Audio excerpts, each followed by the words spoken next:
Hello. Hey, How's it going? good. How are you? Good. Hey, Long time no talk. I know it's been Sort a of. minute. I miss this. Yeah. Back in the saddle again. I'm back.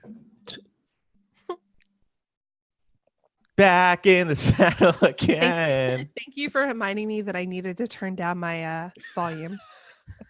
Wow.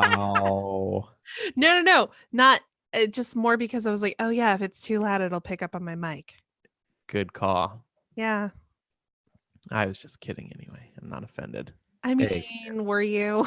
My singing's not for everyone. The record labels told me as much. Hi, Vay. can you hear me all right? Yep. All right. Just double checking. The output should be the Yeti. If your headphones are connected to the Yeti, yes. Otherwise, no, right? Otherwise, just the input should be. Right. All right. Sound better now. Yeah. No Eric today, Laura, by the way. I don't think we have. Oh no, you know what? You did mention that actually. Okay. Wasn't sure. She's like, yes. No. No. Freedom. He's probably listening. Oh my God. No, he's definitely still sleeping. What's he up to? Well, he flew home from Orlando yesterday, so it was just like, Oh, Yeah. yeah, I get it. yeah. Mm. Whereas Micah and I left on Friday. Mm. Yeah. Which was definitely the better move, I thought, but he wanted Well, to stay he probably wanted to get a couple extra days of Wizarding World. Mm-hmm. there. Yeah. That's what he did on Friday. Yeah. I was ready to go home, and I'd been there since Sunday. Meanwhile, Micah had been there for 2 weeks. Since Oh yeah, August because 2nd. you had a work thing there too, right? Yeah. Oh, so how quickly did you get sick of Orlando? It wasn't too bad, actually. Okay. It wasn't too bad. My big issue, and this is completely my fault, I should have thought this through, but it's so hot that the AC is blasting everywhere, and I had only brought shorts, so I'm like freezing everywhere Mhm. inside. Yeah. That blew. Yep. Yeah. That's welcome to the South in the summer, man. Like Well, that's everywhere down here. Summer. Make sure this is working. Hey, MuggleCast, it's Chris calling. Hallelujah, it is. Cool. Yeah, so just kind of like a variety show today. Awesome. Mm-hmm. Mm-hmm. Laid back. But next week we should get started on the Order of the Phoenix. Maybe not chapter 1, but maybe some sort of introduction. Laura, I was thinking, since we had that awesome episode on book 1 and 7 parallels, Mm-hmm. I think we should do a 2 and 6 and a 3 and 5 in the future too. Yeah, I love it. That would be cool to have like that complete series. Mm-hmm. I love that stuff. I think that's one of my favorite things to plan. Cool. So I'd be happy to do that. Cool. Love it. Cool. Okay, so everybody start recording. Okay. Yeah. And I don't have my doc up. Hold on. All right, so let's do the clap. Okay. Eric's still editing, so still got to say clap. Ooh. What a trooper. Laura, can you believe this nonsense? Listen to this. So we recorded our in-person episode last week. Uh-huh. And I got stuck with editing somehow, which fine, I'll edit it. It's like an easier one. We only had to remove a couple of things. But they go to the pool while I'm stuck editing. What the fuck? Yeah, that doesn't quite jive. Although what should they have done? Should they have just like watched me suffer? Uh-huh. They said like a road show notes and then in silence. Hit the pool. Yeah. Well, I was going to say, in fairness, I did write the show notes and then went to the pool. Eric just went straight for the pool. Okay, so man, it's like all of our old conference days. Yeah. Right. All right, fourth beat. 1, 2, 3, clap. Clap. 1, 2, 3, clap. Clap. Welcome to MuggleCast episode 430. I'm Andrew. I'm Micah. And I'm Laura. Eric isn't here this week. He's still recovering from his trip to Orlando. He left a day later than Micah and I did. We had a full day of recovery so we could be ready to podcast again. But Micah, it was also your birthday the other day. Happy birthday. Thank you. And I What'd you enjoyed do?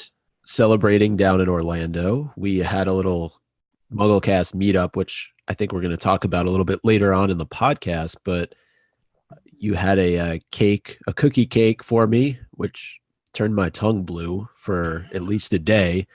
Not sure what kind of chemicals were in that, but anyway. Well, it's from Walmart, so you can only imagine. I can You went only to imagine. Walmart? That was Eric's idea. Walmart. You were in the Southeast and you went to get a cookie cake and you didn't go to the Publix bakery? Oh, What that would have been a wrong great with idea. Laura was raving about Publix recently to me, and I really wanted to go to one. In fact, there was one right across the street from the conference center where podcast movement was happening. Dang, that would have been a great idea. That's a fail. Major fail. I agree. But aside from that, yesterday we're recording on Sunday. Saturday was my birthday, and I relaxed. I went down to the beach for a couple hours, and then just came home, had dinner with family, and had some drinks, and that's fine. As you get older, I think that's kind of what you like to do. You don't need anything too crazy, but it was very much needed. After we were talking before the show, Andrew had mentioned I was in Orlando for 2 weeks, and I needed some time just to kind of unwind. Yeah. Did you like the birthday post I made for you on social media? I did. Thank you very much. Yeah, you're welcome. I liked it on the IG. Oh, okay. Great. So we have a mailbag and grab bag type of episode for everybody today. We're going to get started on our Order of the Phoenix episode soon, probably next week. We won't jump straight into chapter by chapter. We might do a couple of introductory episodes similar to the ones we did for Sorcerer's Stone. On today's episode, we have some emails and we also have some voicemails. We have some great feedback from our listeners. And we will touch on podcast movement because we had a great time there, the big annual podcast conference that happened this year in Orlando. But first, a little news item. Just wanted to mention this, not the biggest deal, but Pottermore has announced a Wizarding World app is on the way. This is created by Wizarding World Digital, who we spoke about a few weeks ago. They are the team behind Pottermore, and they're kind of like a mashup of Team J.K. Rowling and Team Warner Brothers. And it's kind of funny, the description. So first of all, I guess it might be a big deal because they're calling it the official Harry Potter and Fantastic Beasts companion. But it sounds like it's going to be Pottermore within an app. There's going to be news, polls, announcements, and get this, everybody. There is going to be a new fanzine, Wizarding Weekly, landing every Wednesday. Fanzine is a word I probably have not heard since 2002. Yeah. So I'm eager to see what the fanzine is. And they said they're working on more ways to make the app as magical as possible. So I guess we're finally going to have a use for that Wizarding passport that we all created a few months ago. And it's going to be launching in New Zealand first. Any ideas what could be in this fanzine? I don't know. I'm imagining, kind of like you said, Andrew, like a 2000 style, like Nickelodeon magazine type. Right. Welcome to Teen Bop. Today we're fawning over young Dumbledore. We have an exclusive interview with Jude Law. The interview you have to read. Yeah, right. Yeah.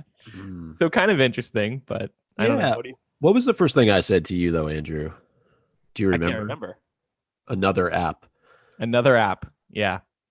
But that's where the world is going. I think Pottermore realizes that. They might be trying to transition away from Pottermore.com and just going strictly into the app world. I'm also thinking they might start using this to send out some push notifications, maybe with some breaking news.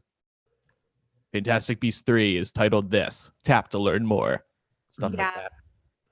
No, I think it's definitely a smart move for them, because the days of people sitting down at their desktops to look up Harry Potter news are, I think, somewhat behind us. I'm sure there's still some people who do that, but definitely the trend is for the app life. So Exactly. mhm. Exactly. I think there have been a lot of signs that the wizarding world is evolving in this digital landscape. We have these new Harry Potter video games. We found out a couple of weeks ago, and we haven't even mentioned this yet, Warner Brothers is putting together a new web series. The working title for now is called Sorted, it seems, and it's going to be a web series in which fans talk about what their Hogwarts house means to them. So there are all these digital initiatives going on right now to get the wizarding world ready for the next 10, 20 years. That's pretty interesting.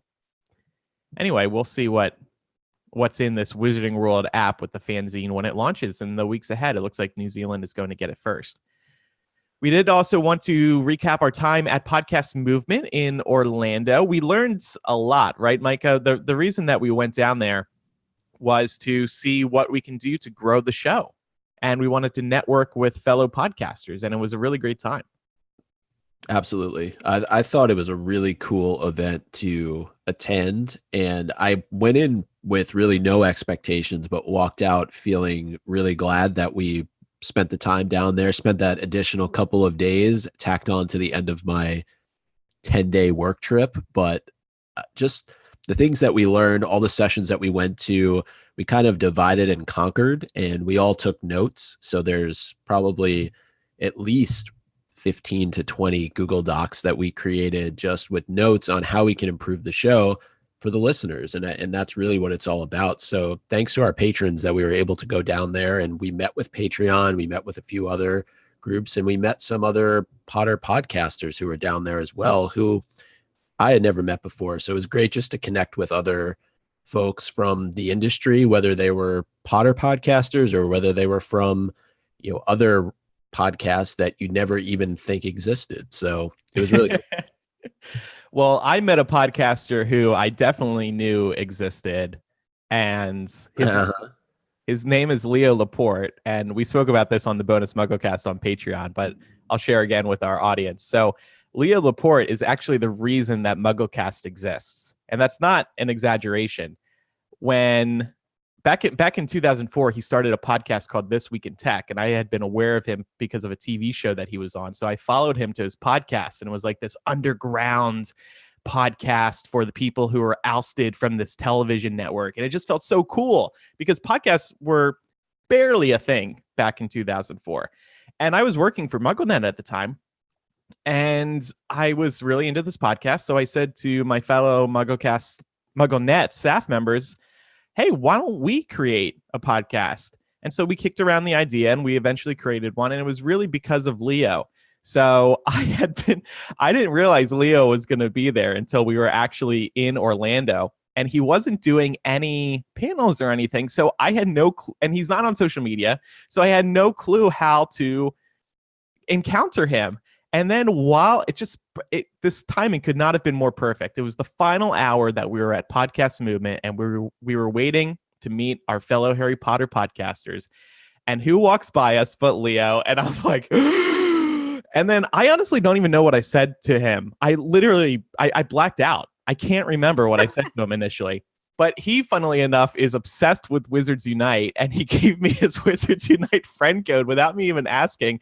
He may as well have proposed to me. Like, that's what it felt like. His friend code. In front of his wife. He should have proposed to you in front of his wife who was there. That would have been great. Yeah, that would have been awesome. But we were talking about Bruce because he loves Bruce too. Oh, we hit it off. It was great. So anyway, that absolutely that happy before.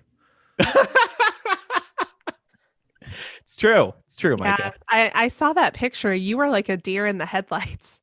Oh, I was freaking excited, and yeah, it was great. It was great. So I wanted to bring it up because, again, Leo is the reason that this podcast exists. So thank you, Leo, for being so great with your time. And now I know how it feels when people meet us sometimes if they really like us.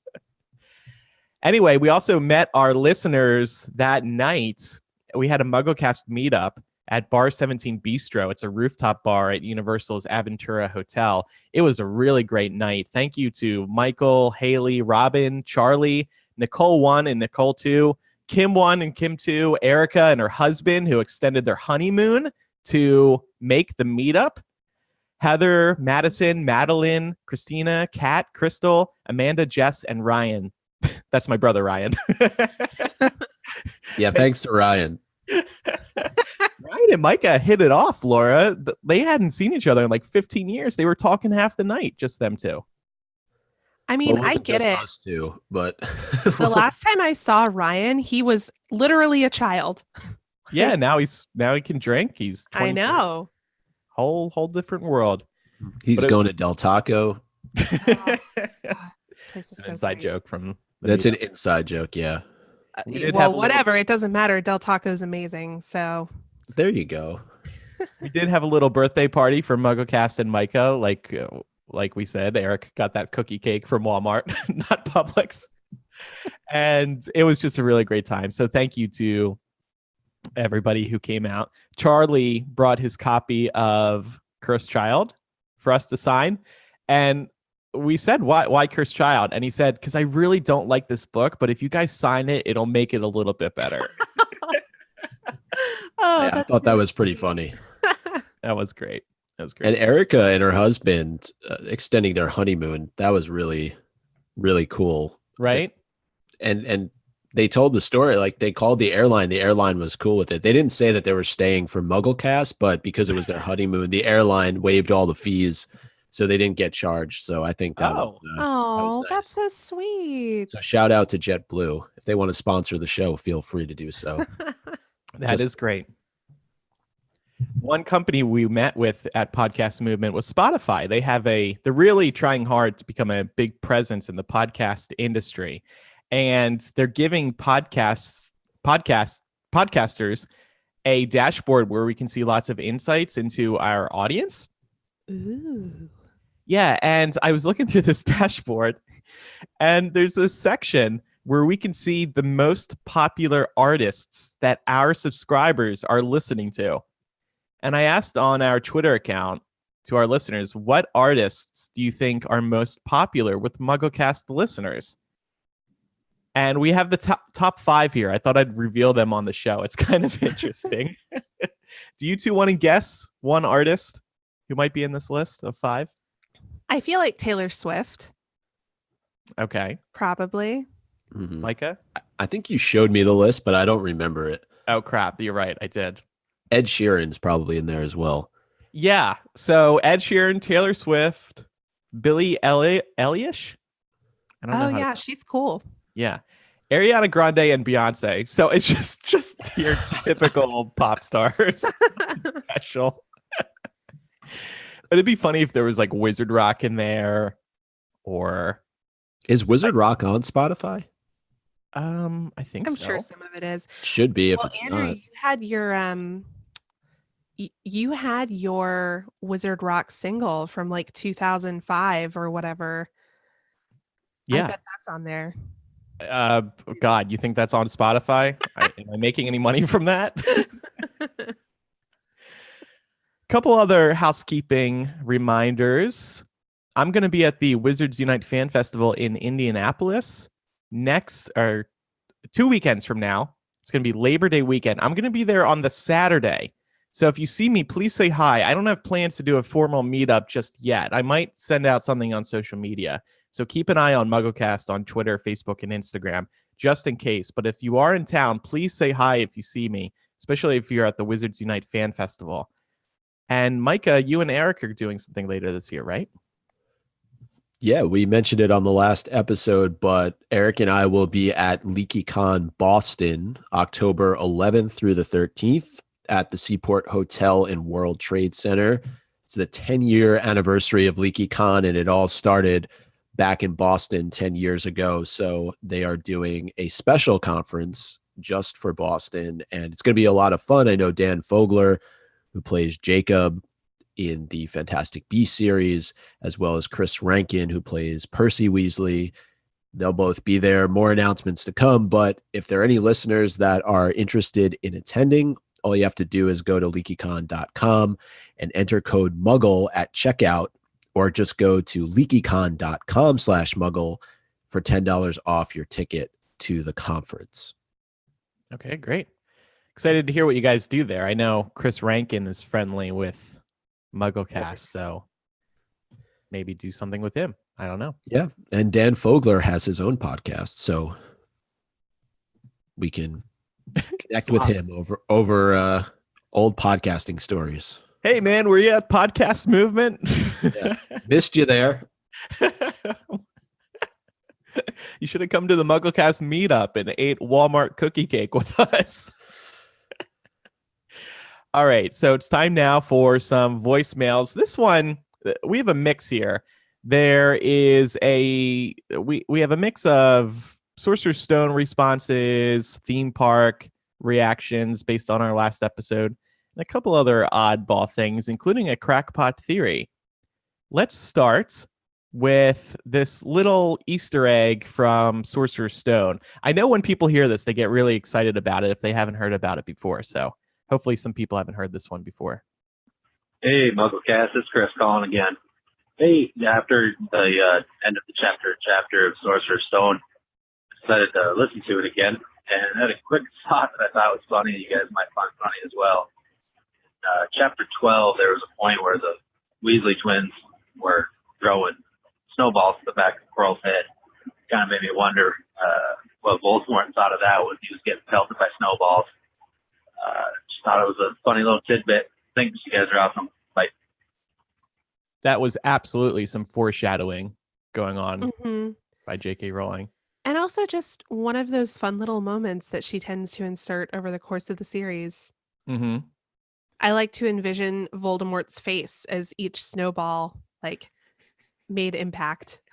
Do you think he made a noise too? Like, I imagine the noise would be slightly more evil sounding than that. what would a evil sounding noise of pain be? I don't know, but it's Voldemort, right? Meh. If you've ever been hit in the face with a snowball, you know how annoying it is. I remember I got hit once in college. I went to Syracuse, so it snows there like 10 months out of the year. And I just remember getting drilled, and it just sets this thing off inside of you. So I'm impressed, actually, that Voldemort didn't respond in any way to Fred and George. It's just like killed him right there. Killed them right there. Maybe it was a noise-proof turban, or there were just enough layers to conceal his squeal. Conceal, don't feel, you know? Yeah, I mean, looking at the book art and then also the movie rendering, it's a pretty thick headdress. So maybe he didn't, I'm sure he felt some impact, right? But hopefully he didn't feel the ice cold. I hope it hit him right where his nose would be. I feel like that would just be perfect. Voldemort becomes Frosty the Snowman. Yeah. All right, here is a crackpot theory. This voicemail is about 2 minutes, but I found it super interesting. Hey, MuggleCasters. I have a crackpot theory that was brought on by your mention of a homunculus the other day on your podcast. I'm thinking Dumbledore was always warning Harry not to mess with the dead and not to try and bring anyone back. Maybe he's speaking from personal experience. I'm sure Mr. Perfect Order of Merlin head boy never messed up in all his years, right up until his sister was lying dead at his feet. Failure and guilt would overwhelm someone of his intelligence, arrogance, and self-importance. He might then attempt to cheat death and try to make it right. His association with Flamel and interest in both alchemy and dragon's blood uses could be a link to the homunculus you mentioned in a recent episode. Perhaps this perfectly formed human of gold was created by Dumbledore accidentally while trying to use the elixir of life to create a new body for Ariana, much like Voldemort sought to in the first book. Perhaps using her blood or his own, Dumbledore would then genetically be related to this gold man, i.e. a brother. Aurelius does mean gold in Latin, and we all know that JKR loves her names and her classics. This would also explain why Grindelwald Graves was obsessed with finding a girl in the first Fantastic Beasts movie, assuming Dumbledore had been successful in bringing back his sister. But now the use of Dumbledore's blood and the Philosopher's Stone, and let's throw some dragon blood in there and creepy ancient magic rites while you're at it, and you would produce one powerful magical being. However, Dumbledore would have not made Ariana, but a baby boy out of this crazy process, and therefore deemed it a failure. He probably gave the baby to some aunt or cousin or somebody to raise in America, because Dumbledore ain't got time for no baby raising, being in mourning for his sister and heartbroken over Gellert, and all in all being really young and wanting to still go off and be all awesome and whatnot for the greater good. Thanks for listening to my crackpot theory. I hope you'll share it on the podcast and maybe lend some credence to my ravings. Becca, a teacher and Slytherin from Louisville, Kentucky. Bye. Oh, I love this. Yeah. This is so fun. So Dumbledore failed to recreate Ariana. He tried to create a new body. I'm also wondering, did we ever speak about Graves / Grindelwald actually looking for Ariana in the first movie? Because like Becca said, he was looking for a woman, a girl. Mm-hmm. Well, and we thought initially, weren't we led to believe that it might be the other little girl, Modesty, I think her name was? Yes. Yeah. And then this whole gold thing is definitely something that people have been speculating over a lot. And wow, imagine getting that backstory at some point in this Fantastic Beasts series, Dumbledore confessing that he tried to bring Ariana back to life.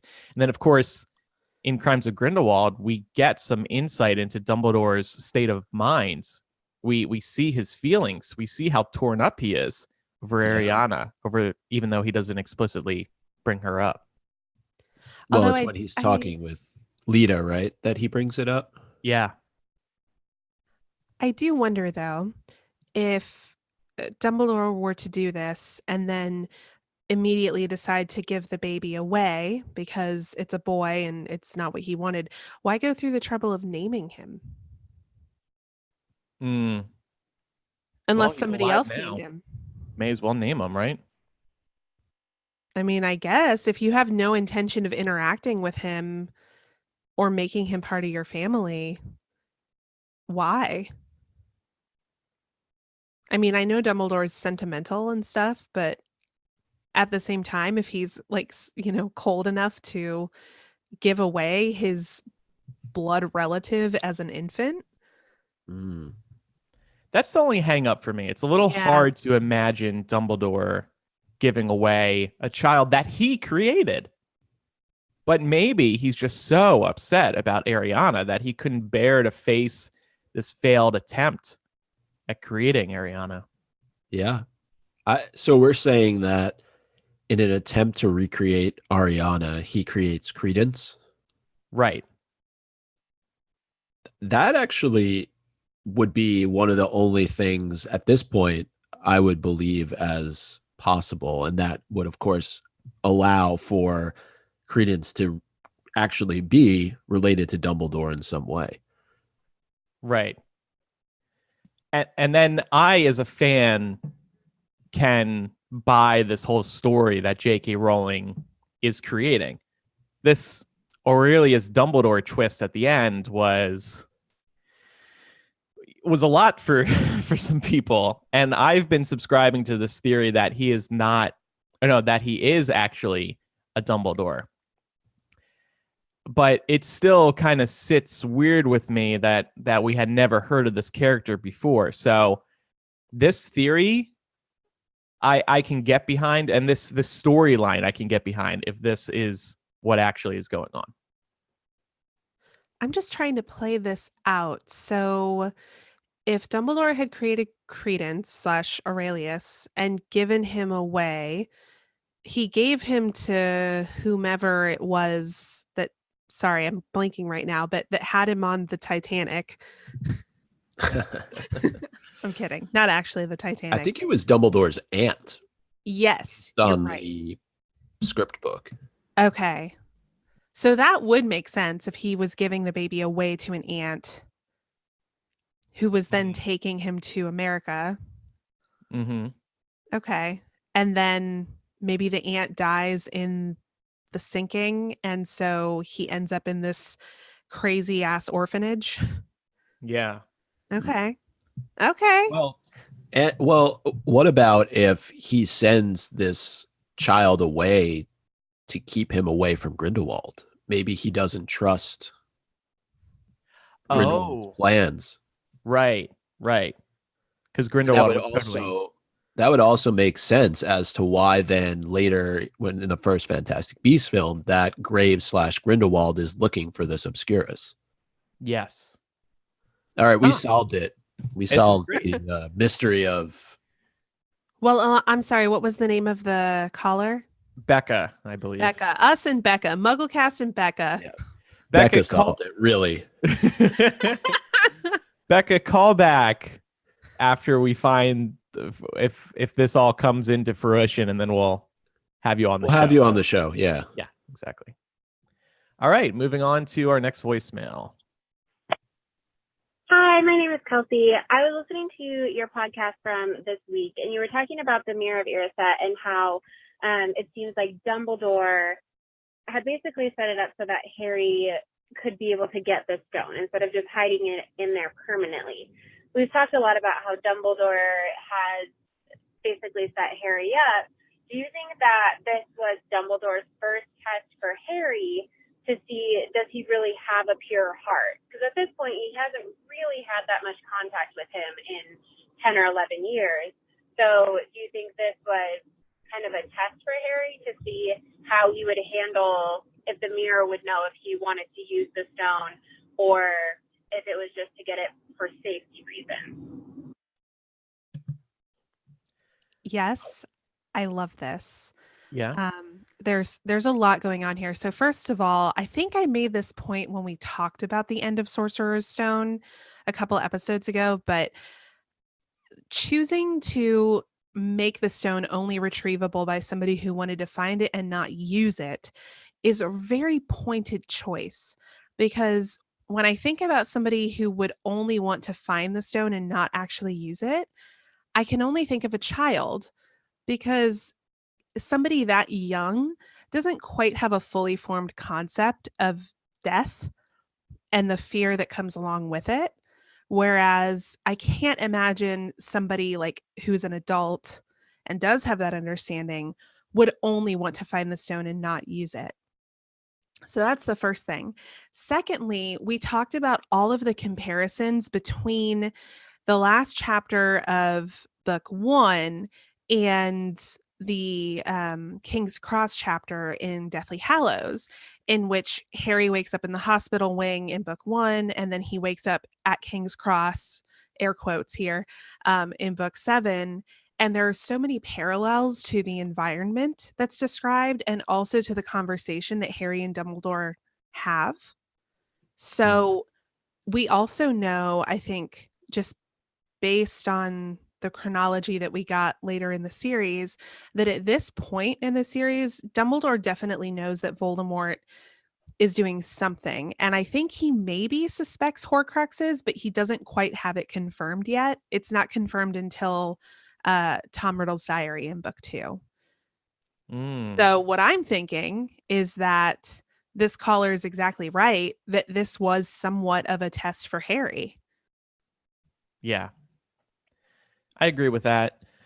The caller, Kelsey, also said that, by the way, when we look at these names, when I say Kelsey or Becca, I'm relying on the Google Voice transcript. So hopefully Google is transcribing correctly. But anyway, she mentioned that Dumbledore doesn't really have a good sense of Harry, which at this stage, which is correct, but he must also trust that somebody who was a Potter, who is a son of Lily and James, is going to be an inherently good person. So while I agree this might be a test, I would have to think he felt confident in the fact that Harry was a good person and his heart was in the right place. I agree with that. And that's also supported by the fact that Dumbledore gives Harry the invisibility cloak with the note that says, just in case. Sneak around. I know you won't abuse it. Okay, next voicemail. Buddy, this is Vicky. Hope you're all. Hold on, I accidentally hit mute. Hi, everybody. This is Vicky. Hope you're all having a great day. I've been listening to you guys for what seems like forever, and my sense of humor was significantly impacted by the British joke of the day section that you guys used to have. Anyway, the reason that I'm calling is I've been catching up on some old episodes, and in 405, there was a discussion about the Phoenix in Crimes of Grindelwald. And Micah mentioned that the bird appeared to kind of grow up super fast and full size, while in the other movies, we've seen it taking a while for that Phoenix to get to maturity.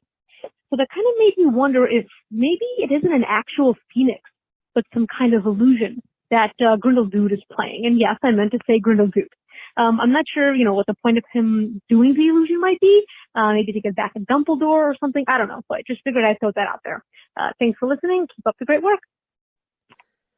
So this would go against the What we excellent just crackpot theory, right? Well,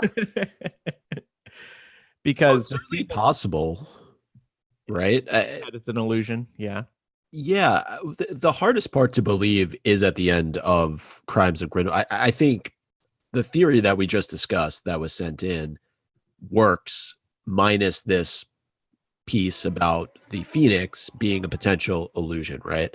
Because it is contrary to a lot of what we've seen in the Potter series as it relates to Fawkes. Fawkes takes time to grow throughout the course of when we see him burn in, is it Sorcerer's Stone or Chamber of Secrets? Chamber I of can't remember. Secrets. Chamber of Secrets, right? And this Phoenix, maybe Grindelwald has the ability to make it, like, what is it called in Pokemon when the Pokemon evolves? Yeah, exactly. So I don't know. Like, I wouldn't put it past Grindelwald to have that ability, but at the same time, I wouldn't put it past him to be lying straight to Credence's face. So, why can't both of these things be true, though? Is it necessary that just because you're a Dumbledore that a Phoenix would appear to you at exactly the moment that you find out you're a Dumbledore? I think it's possible that he is actually a Dumbledore and that Grindelwald could be sort of falsifying this Phoenix appearance to make Credence believe it because Credence wouldn't know the difference anyway, right? Right. So I think both of these things could be true. I just rewatched the scene with my digital copy, and it's immediate. It's a baby bird that fits in Grindelwald's hand and just flies up. We see fire, and then it's a full-size Phoenix. It's also possible that they just sped up that progress for the sake of the movie. It just makes sense from a storytelling perspective. Grindelwald is holding a Phoenix. It flies in the air, turns into a full Phoenix. I feel like, though, in the past, for the most part, the screenwriters have been very careful about those types of details, right? In the Potter series, for the most part, it was Steve Kloves. Now it's J.K. Rowling.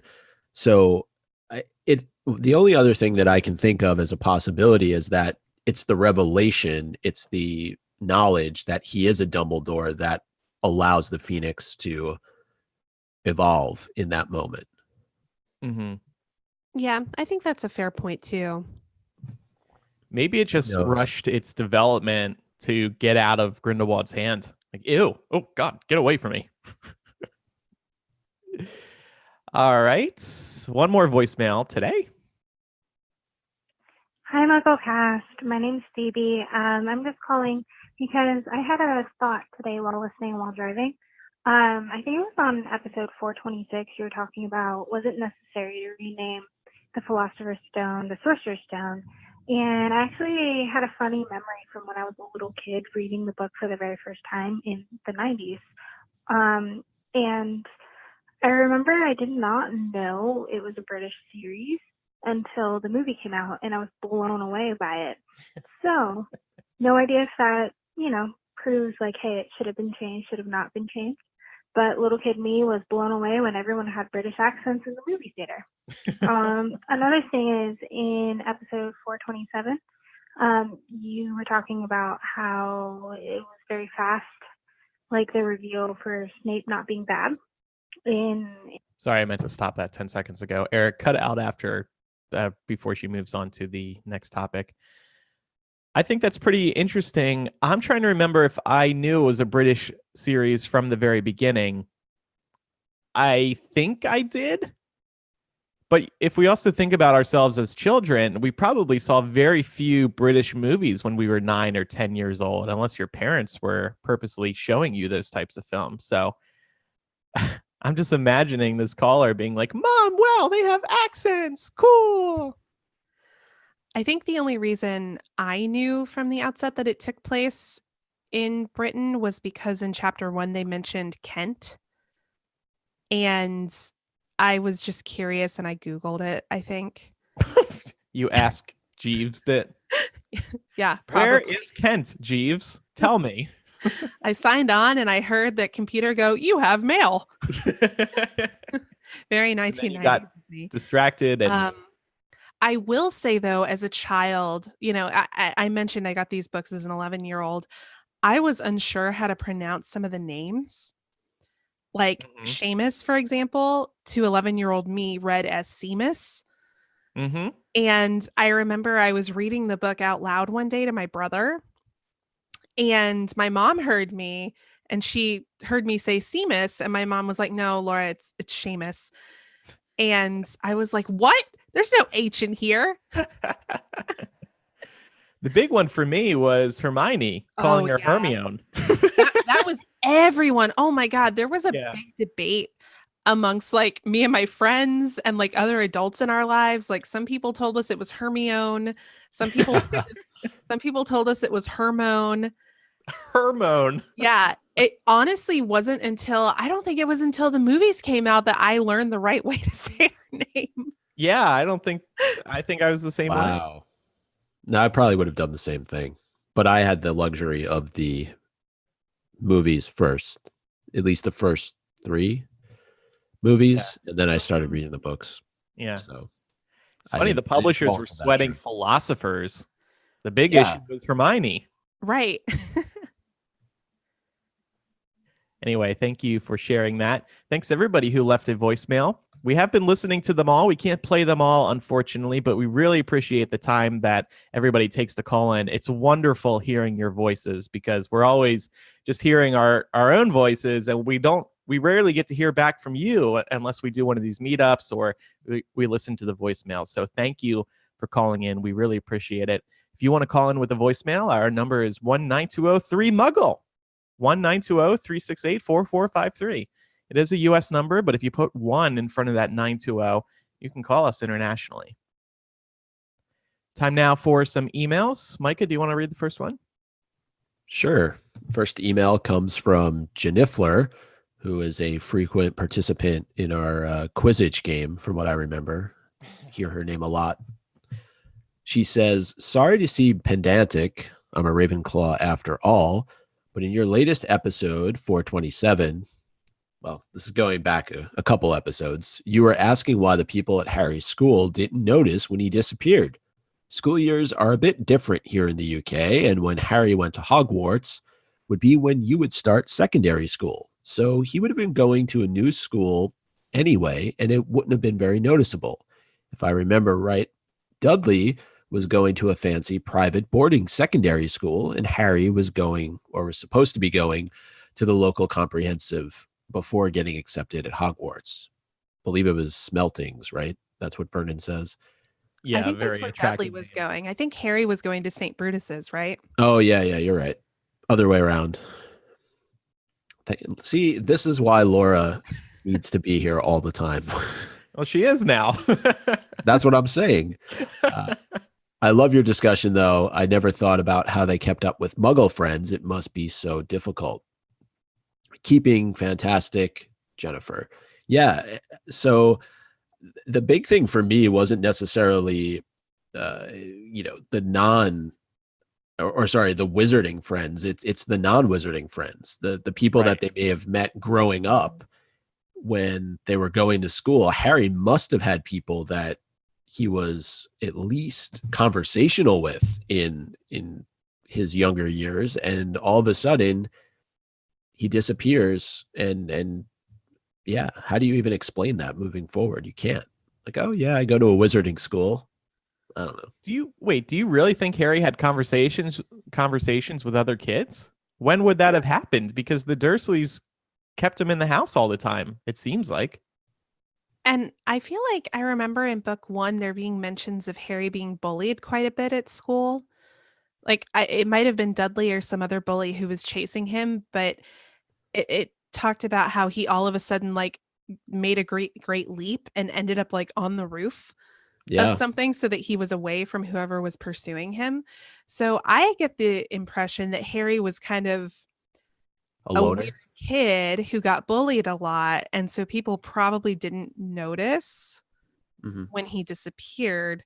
I will say, to the other point of people who might have had like more entrenched friendships, this is also a really natural thing that happens when kids grow up and go to different schools. Like you might still see each other in the summers and stuff, but Mm. kids do sort of naturally tend to grow apart from each other when they're removed from each other's environments super frequently. So I can see how this would work out. And really, if you were somebody, especially a muggle born, like thinking Hermione, who's coming back every summer and having to catch up with all of your muggle family and your muggle friends, I could see her having a whole story at the back of her head about, like, oh, yeah, I'm taking science and, calculus and all of these other things, when really that's not at all what she's doing. Right.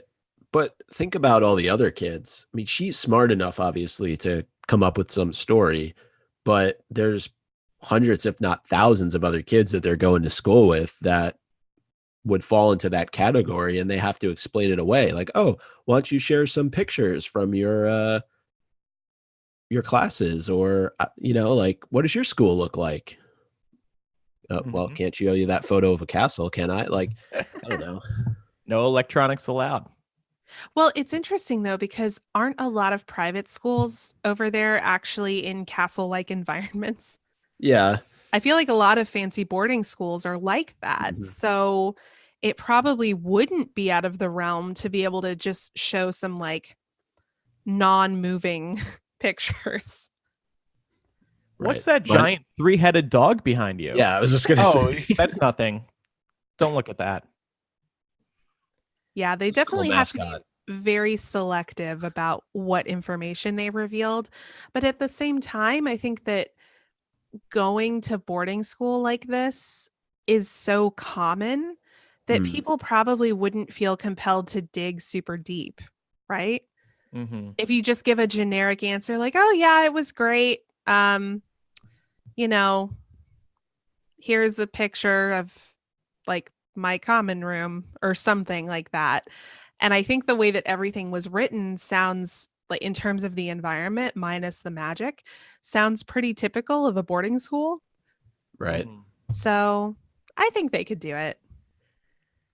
All right. I guess we could It's debate tough this, though. but It's not easy. And then what happens? We talked about this a little bit too on that episode, but what happens then when you move on from Hogwarts into your careers? And let's say you did have good yeah, friends growing up that you'd want to stay in touch with in the Muggle world.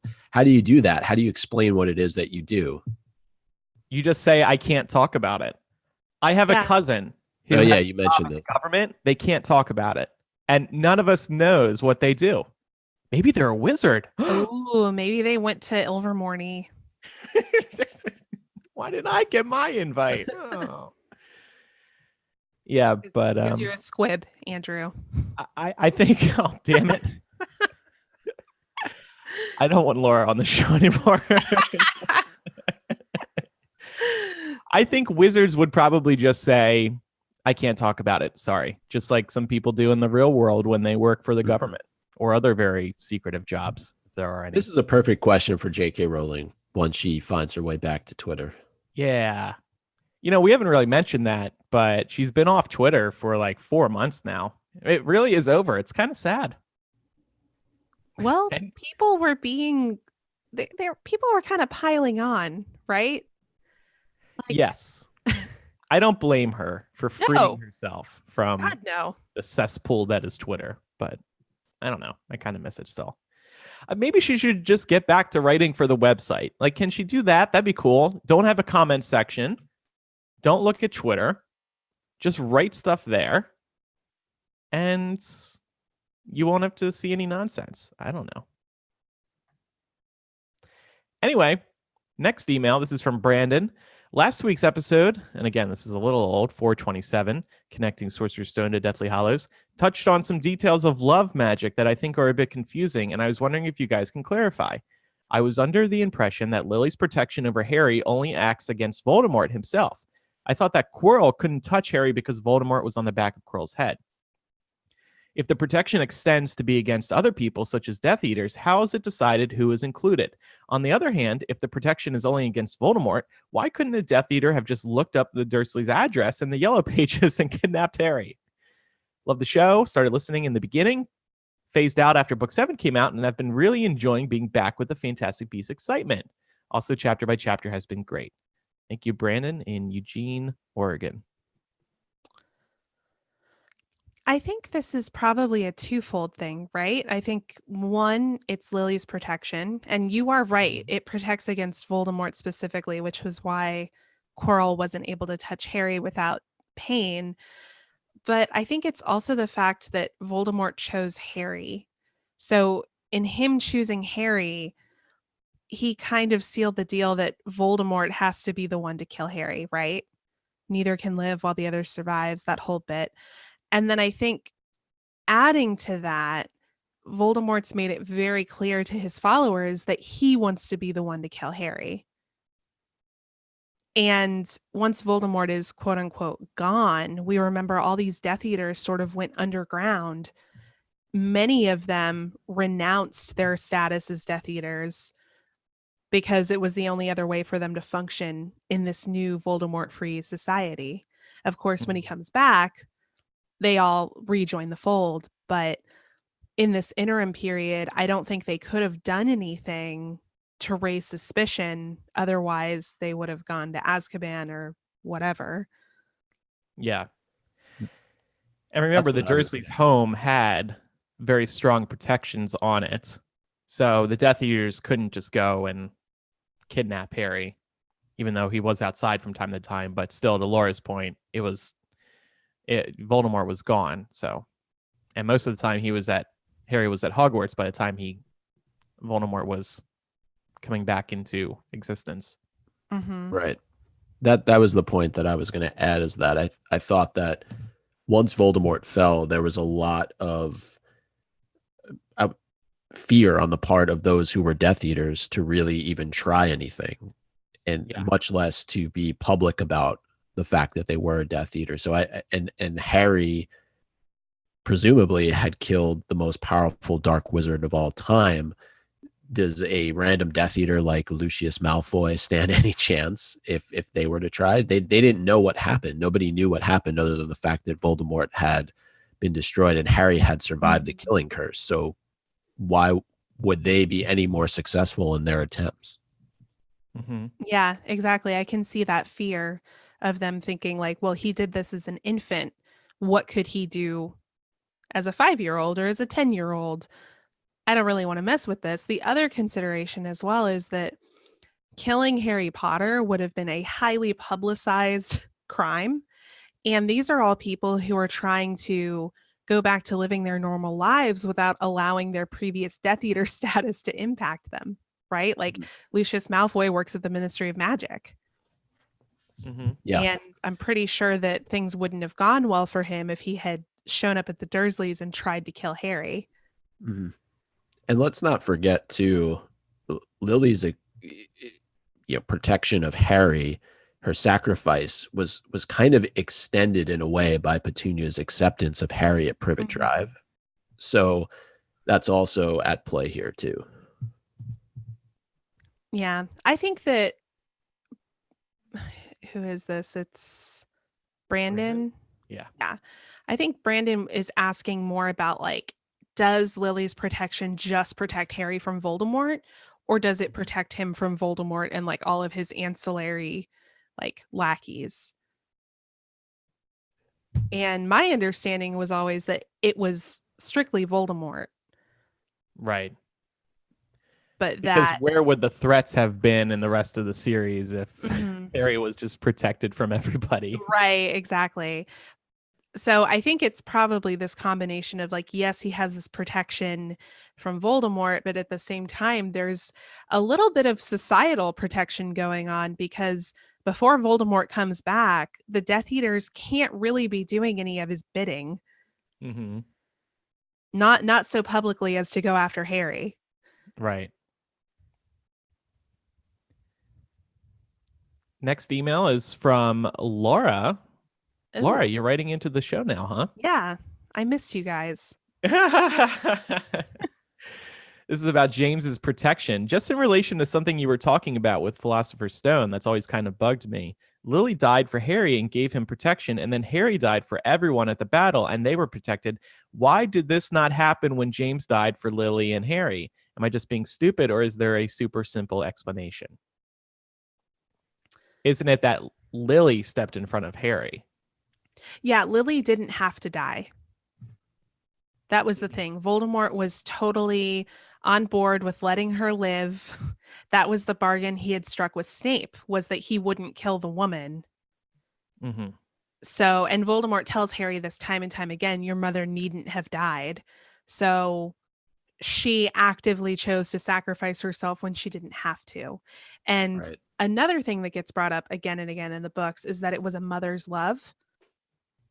So I think there's some of that in this. I think a mother's love is probably one of the strongest forms of magic in this universe. So Mm-hmm. that makes sense to me. Yeah. So I wonder if definitely. J.K. Rowling wrote this in 2019, the theme would just be a parent's love. You know what I mean? We're trying to open up beyond just mothers. Yeah, but I think it comes from her own experiences as well. Mhm. True. And that plays a huge role into how she wrote the series. She talks about that a lot, about how her own mother was a huge influence on a lot of what she wrote in the Potter series. Yeah, and I think also this is meant to exemplify Voldemort's lack of understanding about the way love works. Because in his mind, he's like, why did you have to die? I wasn't going to kill you. So why would you throw yourself in front of this infant? Because he doesn't understand that any mother would gladly throw herself in harm's way to save her infant. Yeah. It's quite beautiful. Mm-hmm. Laura, how about you take the next email if you don't mind? Sure. This next one comes from JB, and it's about theme parks. Hi, MuggleCast. I just wanted to take a moment to comment on your recent discussion about more Harry Potter / Wizarding World attractions for the new Universal theme park. I do not think focusing on Fantastic Beasts is a good idea due to the lackluster response and the fact that no one knows how the entire franchise will be received by the end. That being said, taking a more international concept for future Wizarding World attractions might not be completely out of the question. I'm currently rereading Goblet of Fire, and I think there might be potential in a park that features multiple branches of the Wizarding World in a World's Fair type scenario, in the way that the Quidditch World Cup had multiple hints at other cultures of wizards. This would be a safe way of reaching deeper into established Harry Potter canon by bringing in things like magic carpets, referenced in Goblet of Fire, different wand builds, referenced in the history of magic in North America, and of course, all the different rewarding schools out there. All of this would cater to Harry Potter canon without leaning too much into Fantastic Beasts. Yeah, that's a cool idea. Mm-hmm. The Quidditch World Cup was so diverse. Yeah, I That would think be that was my fascinating. favorite part of that movie, was how they Mhm. portrayed all of that. Yeah. I do think JB raises a good point here about diving into Fantastic Beasts when the franchise isn't even done yet. I think this Yeah. was kind of a problem with the Potter movies, was that they started producing these when the series was only halfway created. But the And books were all out. no, they weren't. Yeah. When they started making the Harry Potter movies? Oh, sorry. I thought you meant the parks. Yeah, Never no. And so that created some problems, right? Like, there were a number of really important plot points that got left out of the movies because they didn't wait for the source material to be finished. And I think there's a similar concern that JB has about just like, we don't really know how the movies are going to go over. And just based on how Crimes of Grindelwald went, I could definitely see them maybe wanting to be a little bit more careful about how much Fantastic Beasts they dive into before the movies are finished. Mm-hmm. Does that make sense? Yeah. I do like the international concept here, though. I know on the last episode we talked about the rumors of the French Ministry of Magic being a centerpiece for this new land about Fantastic Beasts within Universal's new park. I do tend to also agree, though, with JB that I think that the Fantastic Beasts franchise has not reached the level of success yet to actually build around it. And I think that that could be a major issue, especially if this is going to be one of the main centerpieces of this new park. So taking a more international, like an Epcot-like spin on the Wizarding World and creating things that, you know, Potter fans would also be familiar with, because to me, Potter is what is going to sell for them. It's proven, right? And I think they've started to even incorporate parts of Fantastic Beasts into like Hagrid's ride, right? You see all the different beasts. It's called, you know, Hagrid's Magical Creatures Motorbike Adventure. There was a little bit of a Fantastic Beasts feel to that. So I just worry about them making this new park so focused around Fantastic Beasts, especially because we don't know how this franchise is going to turn out in the long run. Right.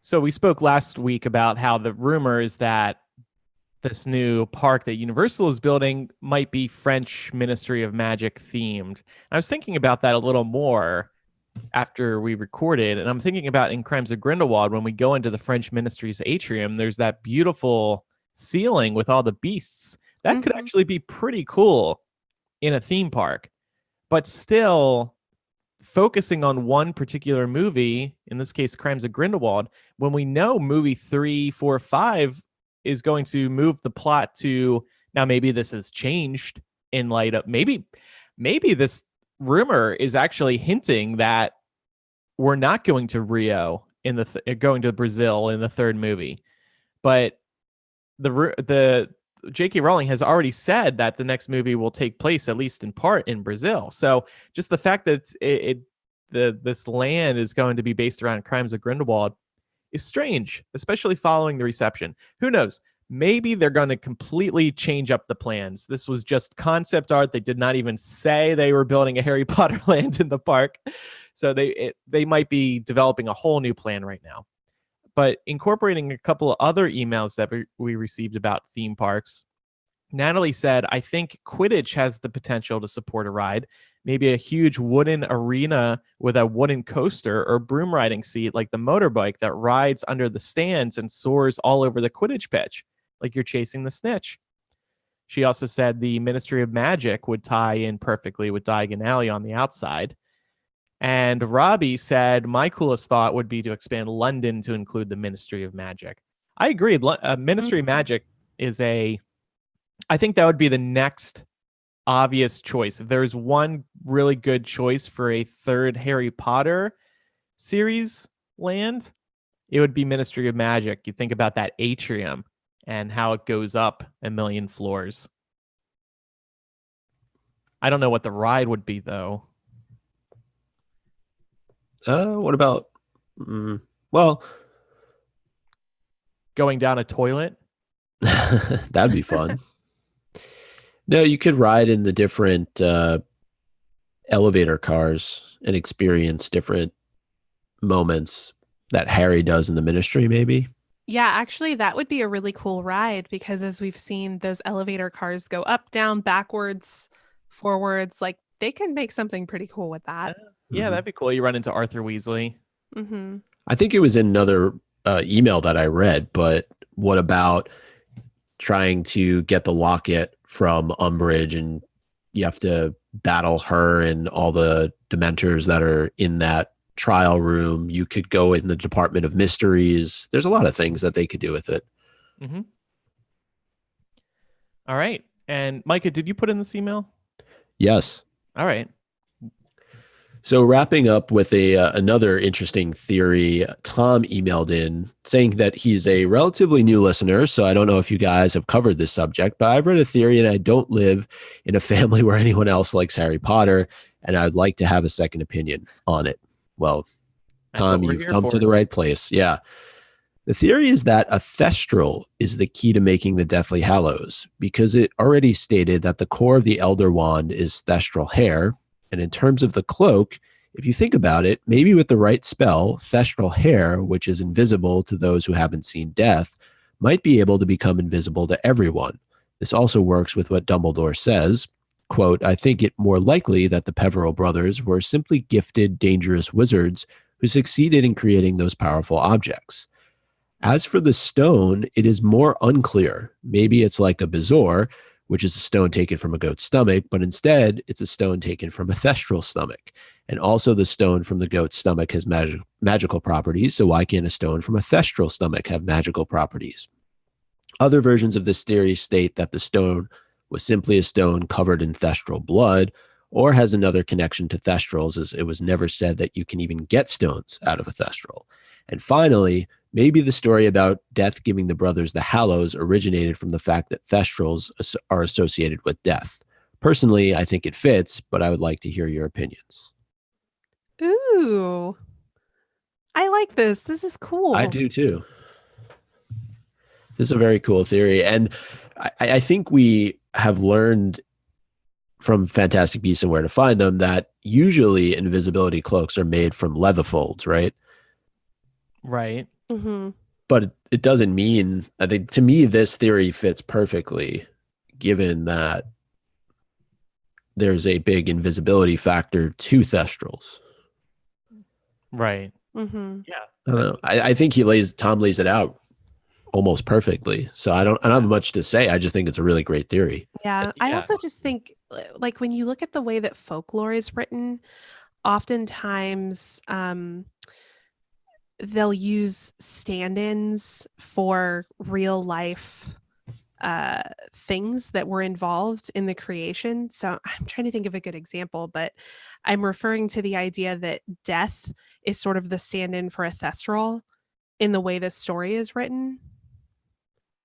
You know, I wish I could think of a good example, but it's kind of like an old folklore about like lunar eclipses, for example. People used to believe that it was actually a giant snake consuming the moon, when really it was just the sun blocking it, right? Yeah. So people come up with creative ways for storytelling to try and explain something that they don't totally understand yet. Right. That's true. Well, thank you for sharing that, Tom.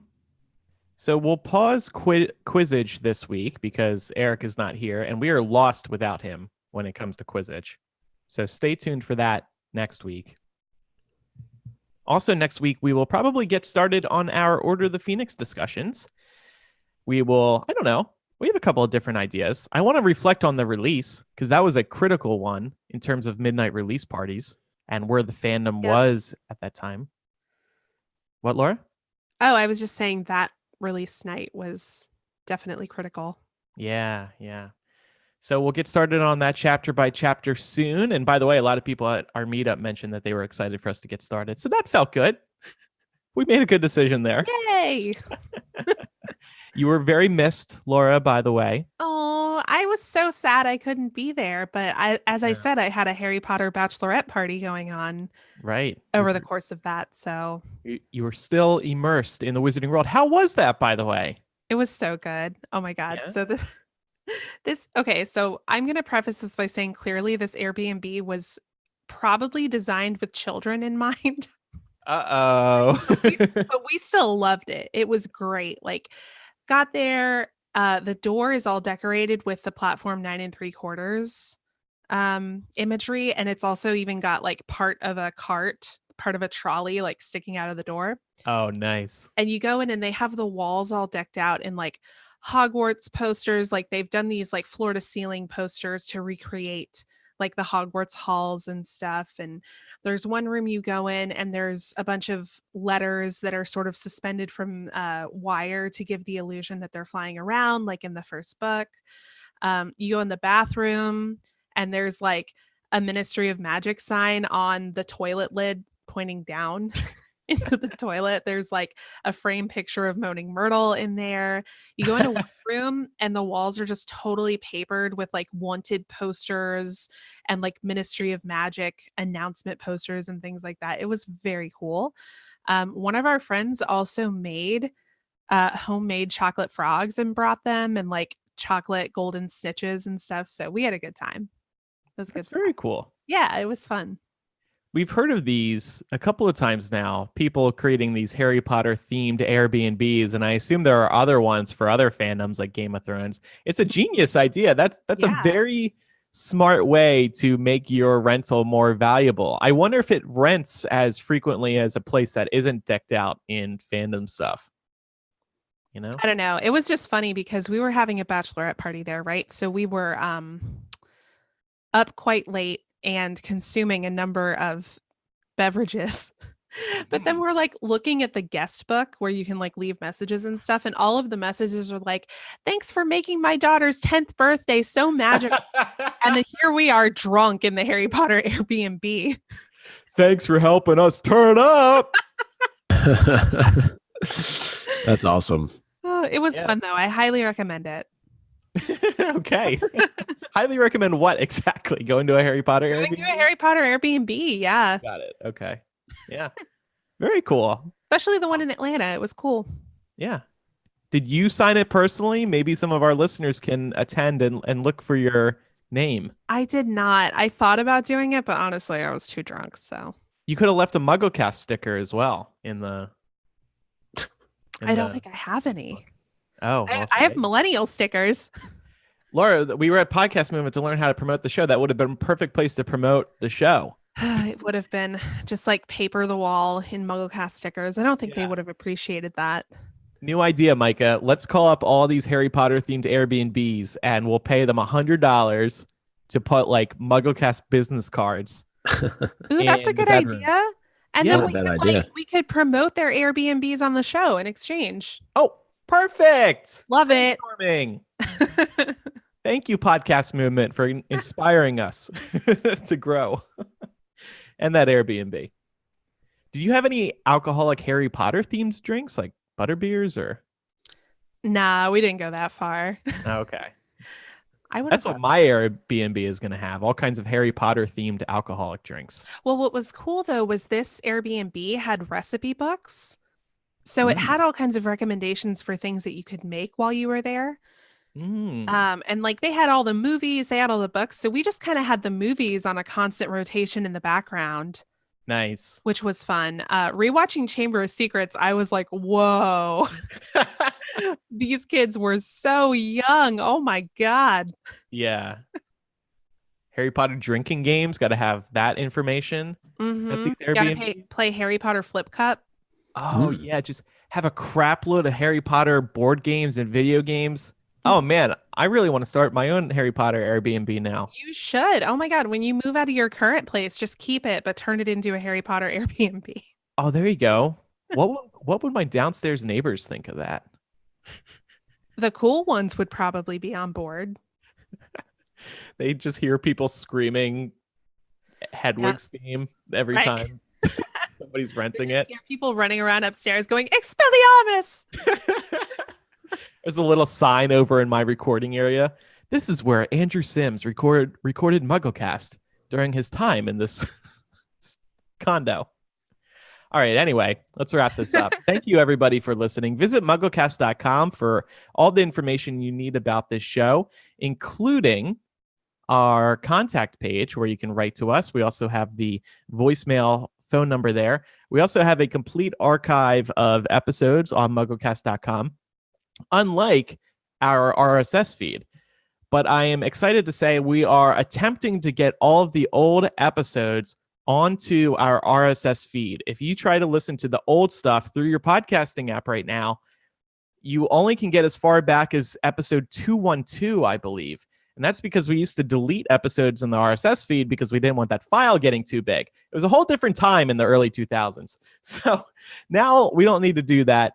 We are trying to get those old episodes in there. A lot of people ask for that. So that's why we've made this a priority. And at this point, we're just waiting for our hosting provider to get them in there. We did our half of the work. Now it's their turn to bring us home. So hopefully we will have some good news on that in the weeks ahead. In the meantime, you can get our entire episode archive on MuggleCast.com. We also have a link to chapter by chapter right at the top of the website. If you're on mobile, hit that little hamburger menu and you'll see it there. You can easily jump around to any of our chapter analyses. And finally, become a member of our Patreon, patreon.com/MuggleCast. You will get access to a recent bonus MuggleCast in which we were offering, after we attended Podcast Movement, kind of a state of the MuggleCast, what we learned and what we're going to be doing in the months ahead. And you can also get early access to the podcast because you will be able to tune in to our live streams. We live stream every single episode of MuggleCast. Everybody kind of gets a raw look at the recording of the show, the beginning, the middle, the end, before, after, everything. And people can sound off and correct us when we make a mistake. For example, I'm looking at the chat right now, and David says invisibility cloaks are made from demiguises, not leather folds. Oh, good call. See, this is why we live stream. There you go. So we can get help. You can It's a fact check vast us. Wizarding world out there, and often we are responding to things on the fly. So sometimes we make a mistake, but we appreciate when people point us in the correct direction. Kindly. Then there's some people who are like, you guys are idiots. Well, sorry. We're working on the fly here. Yeah, Off the cuff. you know what? You're entitled to your opinion. It's Yeah, fine. that's fine. Everybody's wrong sometimes. It's okay. Yeah. Oh, and Michael, who was at our meetup and listening live right now, he said, we missed you, Laura. I have a goal now to get you to sign my book. He Oh. another book, maybe Sorcerer's Stone, I think it was. This was not Cursed Child book guy. Oh, okay. Yeah. Well, I mean, I have family in Florida, so I do end up in Orlando at least once a year. So maybe we can set something up. Next time you're down there for work. There we go. Michael, because Michael was not a resident of Orlando. Oh, damn it. Well, Yeah. You're just going to have to travel all around until you find him. Anyway, thank you everybody for listening. I'm Andrew. Micah. And I'm Laura. See everybody next week for episode 431. Goodbye. Bye. All right. It was a good episode. Yeah, I thought Yeah. so too. Leather folds. Not a fun word to pronounce. Leather folds.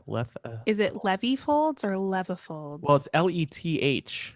oh, yeah. Well, doesn't matter anyway because it's not the right name. It's not right. Well, I thought they did, but maybe I'm misremembering something.